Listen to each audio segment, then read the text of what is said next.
Hello my dear और student, कैसे हैं आप सभी। आप लोगों की जो है त्रैमासिक परीक्षा ये क्वार्टरली एग्जाम के टाइम टेबल आ गए हैं। तो आज मैं आपको जो है क्लास 10 इंग्लिश का पेपर कैसे आपका आ सकता है, तो आज के इस वीडियो में मैं आपको बताऊंगी कि किस प्रकार आपको अपनी तैयारी को करना है, कौन कौन से पेपर, कौन कौन से प्रश्न आपके पेपर के लिए उपयोगी है जो हर साल आते हैं। तो आपको जो है कोई भी एक्स्ट्रा ऐसी चीज़ें नहीं पढ़नी है जो पेपर के उपयोगी में नहीं है। ठीक है, तो आज का इस वीडियो में हम जानेंगे कि आपके एग्जाम में का पैटर्न क्या होता है, कैसे कैसे क्वेश्चन आते हैं, क्या क्या आता है। तो आज की इस वीडियो में आप बने रहे हैं। आज का ये वीडियो आपके लिए बहुत उपयोगी होने वाला है।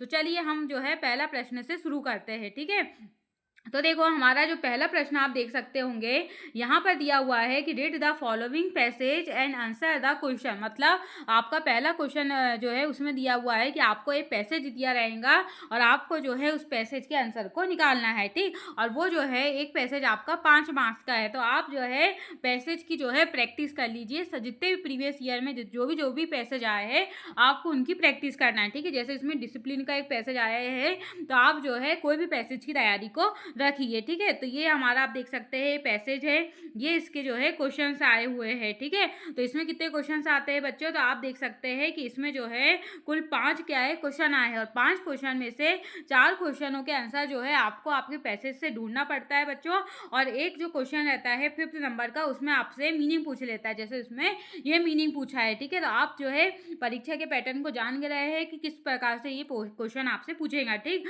फिर जो है क्वेश्चन नंबर जो 2 आप देख सकते हैं, इसमें भी आपसे पैसेज पूछा है और ये भी जो है 5 मार्क्स का है। ठीक, इसमें वन डे या वंडरफुल प्लेट का जो है आपके सामने ये एक पैसेज आया है। कोई भी पैसेज आ सकता है बच्चों, आप देख सकते हैं। ये पैसेज में भी जो है आप देखिए इसमें 4 जो है 4 तक तो क्वेश्चन ठीक है। फिर आप देख लीजिए चौथे वाले में आपसे नाउन पूछ लिया है ना, कि the noun form of verb invited is क्या होगा। ठीक, और ये 5th वाले में जो है हमेशा आपसे मीनिंग पूछता है, तो इसमें भी आपसे जो है यहाँ पर जो है मीनिंग पूछ लिया गया है। ठीक है, तो आपको जो है इस प्रकार आपकी तैयारी जो है एग्जाम के ओरिएंटेड जो है करनी है। फिर जो है सेक्शन बी जो है उसमें आया है राइटिंग। इसमें भी आपके सामने एक पैसेज दे दिया गया है। ठीक है, ये आप देख सकते हैं। ठीक है, स्पाइडर का जो है एक पैसेज दिया हुआ है आपके सामने, ये देखिए इतना बड़ा पैसेज है। इसमें भी देखिए आपके सामने ए और बी, ये दो जो है आपके सामने प्रश्न आए हुए थे, आपको इसको पढ़ना है, ये क्या कह रहा है उससे आपको बताना था। ठीक है, फिर आपके सामने जो है यहाँ तक हमने देखा कि 3 पैसेज आ गए। ठीक है, अब जो है क्वेश्चन नंबर 4 से आया है कि you are Alok Sharma, a student of class 10th A in government higher secondary school Rajgarh, write an application to the principal of your school requesting them to issue your books from the school book bank। तो आप देख सकते हैं कि ये आपके सामने आया है, तो आप इसकी तैयारी को करते रहिए और प्रैक्टिस करते रहिए। ठीक है, एक ऐसी जो है एप्लीकेशन आपके सामने लिखने के लिए आ सकती है। ठीक है, और में दिया हुआ है कि you are Hrithik Ritika live in Indore, write a letter. ठीक है, एक एप्लीकेशन और एक लेटर, ये दोनों ही क्या है एग्जाम के लिए बहुत यूजफुल है। इसमें से कोई भी आ सकता है, तो आप जो है एक लेटर हो या कोई भी एक एप्लीकेशन हो, उसको अच्छी तरीके से उसके फॉर्मेट में लिखना जो है आप कंटेस्ट करके बना लीजिए। ठीक है, उसमें आपको लेटर लिखना है जिसमें आप अपने दोस्त को इनवाइट कर रहे हैं, किसके लिए, बर्थडे पार्टी के लिए। ठीक है, तो बर्थडे पार्टी पे एक लेटर लिखना आपको आना चाहिए। ठीक, अब हम आगे बढ़ते हैं 5th क्वेश्चन में, और 5th क्वेश्चन में देखिए बच्चों आ गया है ऐसे। क्या है 5th क्वेश्चन में, तो 5th क्वेश्चन में आ गया है ऐसे, और आपको ऐसे लिखना है किसमें, 150 वर्ड्स में। ठीक, जो कि 5 मार्क्स का ऐसे आएगा। ठीक, अब देखो बच्चों ऐसे जो है उसके जो टॉपिक है ना, कि ऐसा नहीं है, देखो बच्चों आपको पूरी पुस्तकों को पढ़ोगे आप तो आप इतने अच्छे मार्क्स गेन नहीं कर सकते हैं। ठीक है, आपको वो चीज़ों को पढ़ना है जो चीज़ें क्या है एग्जाम ओरिएंटेड है, जिससे आप अच्छे से अच्छे मार्क्स जो है एग्जाम में ला पाए। तो देखिए आपको जो है जैसे यहाँ दिया है साइंस एंड मैन। ठीक, value of game and sport, important of English, क्योंकि इंग्लिश का पेपर है, तो देखिए इसमें आ गया ऐसे important of English, freedom of जो है प्रेस। तो आप देख सकते हैं इसमें आपके पास 4 ऐसे दिए गए हैं। इन 4 ऐसों को तो आप करके ही रखेंगे। हो सकता है इसमें से कोई भी एक ऐसे आपके सामने आ जाए जिसमें से साइंस एंड मैन का जो है आने की आशंका 100% है। ठीक, तो आप ये 4 ऐसों को जो है ध्यान से देखेंगे। Important of of English, freedom of press, value of games and sport and science and man. ठीक, और जो है और में जो है देखो बच्चों, और में क्या दिया हुआ है, और में आपके सामने दिया हुआ है कि right a paragraph in about 150 words on online education. तो ऑनलाइन एजुकेशन के बारे में आपको जो है 150 वर्ड में लिखना है। ठीक है, ये भी बहुत ईजी है बच्चों, क्योंकि आप जानते हैं कि आज का सब शिक्षा तो ऑनलाइन हो गई है। आज मैं आपको बता रही हूँ, ये भी तो एक ऑनलाइन शिक्षा है। ठीक है, तो इसके ऊपर जो है आप 150 वर्ड जो है मैं लिख सकते हैं, और ये बहुत ईजी है लिखना। ठीक है, तो आप समझ गए कि किस तरीके से आ सकता है। फिर क्वेश्चन नंबर 6 में दिया है कि on the basis of picture give above describe the impact of mobile on student. ठीक है, अब आपको जो है यहाँ पर ये जो आप देख पा रहे होंगे, यहाँ आपको एक पिक्चर दी गई है जिसमें आपको जो है मोबाइल ऑन इम्पैक्ट मतलब है mobile phone impact on student life, कि किस प्रकार मोबाइल फ़ोन जो है वो बच्चों के जीवन को इम्पैक्ट करते हैं। तो इसमें आपको क्या करना है, पिक्चर को देखते हुए 75 वर्ड्स में जो है आपको जो है लिखना है। ठीक है, ये आप देख सकते हैं, ऐसे पिक्चर वाला जो है आपकी इंग्लिश के पेपर में कोई भी ऐसा कोई एक क्वेश्चन जो है ऐसा फंसेगा ही। ठीक, अब हम आ गए हैं सेक्शन सी में, जो कि ग्रामर का सेक्शन रहता है बच्चों, और जो कि बहुत ही महत्वपूर्ण रहता है। ठीक है, आपको इसको स्किप नहीं करना है। ठीक है, तो देखिए बच्चों, हमारा क्वेश्चन नंबर 7 जो है यहाँ हमारे पास दिया है कि fill in the blank choosing the correct alternative given the blank. पहला है her uncle is blank MLA, a an और द, इसमें से आपको बताना है। ठीक है, तो her uncle is an MLA क्या हो जाएगा, इज एन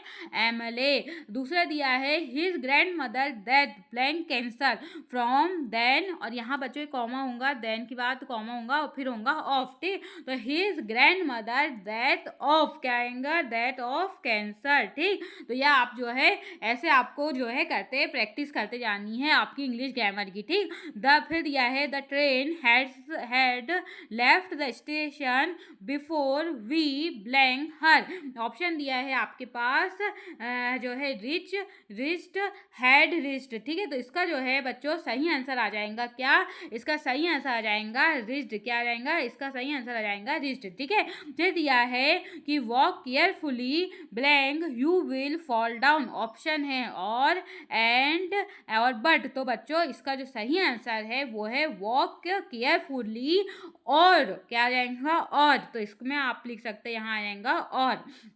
फिर हमारे पास दिया है कि there are blank flowers in this garden, तो यहाँ हो जाएगा कितने का है, मैनी मच या एनी, तो यहाँ आ जाएगा मैनी। क्या है, मैनी क्या है, मैनी फ्लावर्स क्या है, मैनी फ्लावर्स। ठीक, फिर है we blank to respect our elder should ought या मच, तो इसका करेक्ट आंसर है बच्चों ऑट। क्या होता है, इसका सही आंसर जो है वो है क्या, तो इसका सही आंसर जो है वो हो जाएगा क्या, ऑट। क्या हो जाएगा, और। ठीक है, जो आप यहाँ पर देख सकते हैं। ठीक है, तो इस तरीके से आपके ग्रामर की जो क्वेश्चन है वो क्या हो गए हैं, समाप्त हो गए हैं। ठीक है, तो आप देख सकते हैं आपके ये ग्रामर के जो है हमने क्वेश्चनों को क्या कर दिया, कंप्लीट कर दिया। तो इस तरीके के ग्रामर के क्वेश्चन आपके एग्जाम में आएंगे, तो आप इसके लिए प्रिपेयर रहिए। ठीक है, तो देखो ये आप आंसर देख लो बच्चों, किसमें क्या क्या आया था, आप अच्छे तरीके से उसको नोट कर लो। ठीक है, अब हम आगे बढ़ते हैं। आगे हमारे पास जो है बच्चों वो है डू एंड डायरेक्ट, और इसके जो है आपको जो है किन्हीं 5 प्रश्नों को करना था, किसके, डू एंड डायरेक्ट के।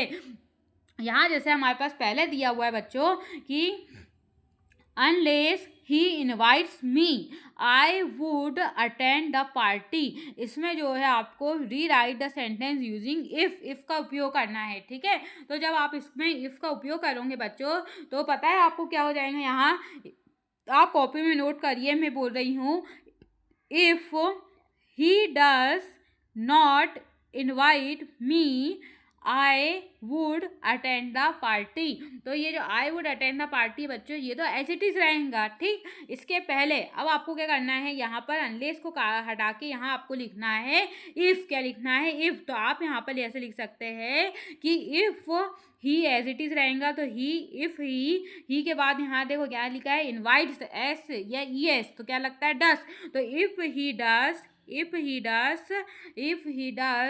नॉट, क्या लगेगा, इफ ही डस नॉट, फिर पूरा एज इट इज लिख देंगे, invite me I would attend the party. ठीक, दूसरा दिया है हमारे पास कि दे हैव मेड इट, इसमें आपको क्या करना है, changing into past continuous tense.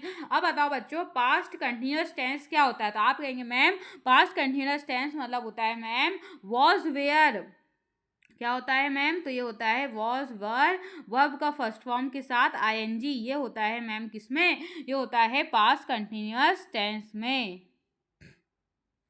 तो जो है यहाँ दिया हुआ है कि दे हैव मेड इट, जो है इसको पास्ट कंटिन्यूअस टेंस में बदलना है। इसका हो जाएगा दे, हैव की जगह लग जाएगा वेयर, मेड का हो जाएगा मेकिंग, और क्या हो जाएगा इट। ठीक है, फिर दिया है हमारे पास थर्ड क्वेश्चन कि she is too tired to work. इसमें आपको क्या करना है? सो और डेट का यूज करना है। तो कैसे करेंगे आप? यहाँ आप लगा देंगे कि शी इज टू की जगह क्या लिख देंगे? सो। तो यहाँ लग देंगे आप सी इज सो टायर्ड। क्या हो जाएगा? सी इज सो टायर्ड।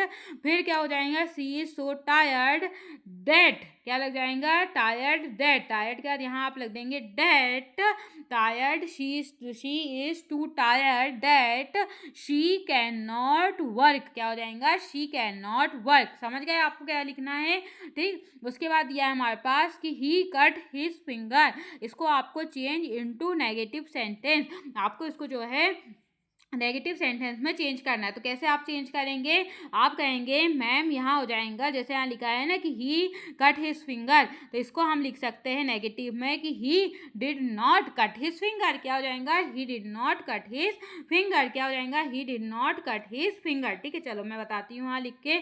इसका क्या हो जाएगा? ही के बाद आप लगा देंगे डिड नॉट। क्या लगाना है आपको? Did not. तो ही के बाद जो है बस आपको यहाँ लगा देना है, क्या आपको यहाँ लगा देना है? Did not. ठीक, उसके हमारे पास दिया है कि अनुज इज प्लेइंग चेस। इसमें आपको क्या बनाना है? Change into passive voice. क्या है? पैसिव वॉइस में आपको चेंज करना है। इसका बन जाएगा, पैसिव वॉइस में चेंज करने के लिए जो ऑब्जेक्ट होता है, ऑब्जेक्ट जो होता है लास्ट वाला वो पहले आ जाएगा। तो ऑब्जेक्ट क्या हमारे पास? चेस। तो यहाँ हो जाएगा कि chess is being played by Anuj. क्या हो जाएगा? Chess is being played by Anuj. ठीक, ये होता है बच्चों इसका क्या? Passive voice. ठीक, अब हम और आगे बढ़ते हैं। यहाँ हमारे पास दिया हुआ है कि the boy is my best friend, the boy is standing in the corner. इसमें आपको क्या करना है? Combine the sentence using how का हु का उपयोग करके जो है आपको जो है इसको क्या करना है? कंबाइन करना है। तो कंबाइन करने के लिए आप लिखेंगे क्या? लिखिए आप द बॉय, क्या है? The boy who is standing. क्या हो जाएगा इसका? The boy who is standing in the corner is my best friend. तो आप समझ गए कि इसमें कैसी ग्रामर आती है, क्या लेवल रहता है ग्रामर का। सेक्शन 3 के माध्यम से आपने जान लिए, आपको समझ गए होंगे कि आप लोगों की तैयारी अभी कैसी चल रही है बच्चों। उसके बाद जो है सेक्शन डी में आपको टेक्स्ट बुक जो होगा आपके उससे संबंधित यहाँ पर जो है ये देखिए ये क्वेश्चन दिए गए हैं आपके टेक्स्ट बुक से संबंधित। फिर से आपको जो है यहाँ पर क्या दिया हुआ है क्वेश्चन नंबर 10 में कि read the following prose and answer the question given below. ठीक, तो आपको इसको पढ़ना है और फिर जो है इसके आंसरों को देना है। ठीक है, ये क्वेश्चंस दिए गए हैं आपके, देखो ये इस प्रकार से। ठीक है, फिर जो है आपका जो इंग्लिश का सिलेबस है उसमें जो चैप्टर है उसके क्वेश्चन आंसर्स दिए गए हैं, ये आप देख सकते हैं। इसमें आपको एनी कोई 6 क्वेश्चन करने के लिए कहा जाएगा, तो इसको भी आपको क्या करना है? रेडी रखना है। उसके बाद जो है आंसर द गिवन क्वेश्चंस, ये फिर आपके सामने क्वेश्चन है, इसमें कोई एनी 2 के आंसर देना है आपको।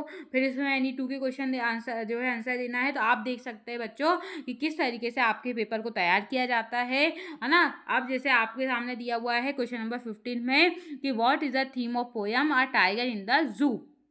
ठीक है, या क्या सेंट्रल आइडिया है पोयम अमांडा का। ठीक, तो आप समझ गए होंगे कि क्वेश्चन के क्या लेवल रहते हैं, है ना, क्वेश्चन किस प्रकार से पूछे जाते हैं, है ना, किस प्रकार से ग्रामर का लेवल रहता है। तो आज के इस वीडियो में जो है मैंने आपको जो है आपके क्वेश्चन के लेवल को समझाने की कोशिश किया है। तो आप जो है इसी पैटर्न के अनुसार अपनी तैयारी को करते रही है। आपके त्रिमासिक या जो आपका जो क्वार्टरली एग्जाम है उसमें आपको ऐसे ही लेवल में क्वेश्चन दिखाई देंगे, यही उसका पैटर्न रहेगा। तो आप लोग बिल्कुल भी ना भटके, आप अपने सिलेबस के अकॉर्डिंग और प्रीवियस ईयर के जो पैटर्न है क्वेश्चन के आने के उसके अकॉर्डिंग आप अपनी तैयारी को करते रहिए। आप अच्छे मार्क्स से पास हो जाएंगे, अच्छे से अच्छे आपके मार्क्स आएंगे। तो इसी के साथ हम विदा लेते हैं। अच्छा लगा हो तो लाइक कर देना, शेयर कर देना और सब्सक्राइब करना बिल्कुल भी ना भूलना। ठीक है, बाय बाय।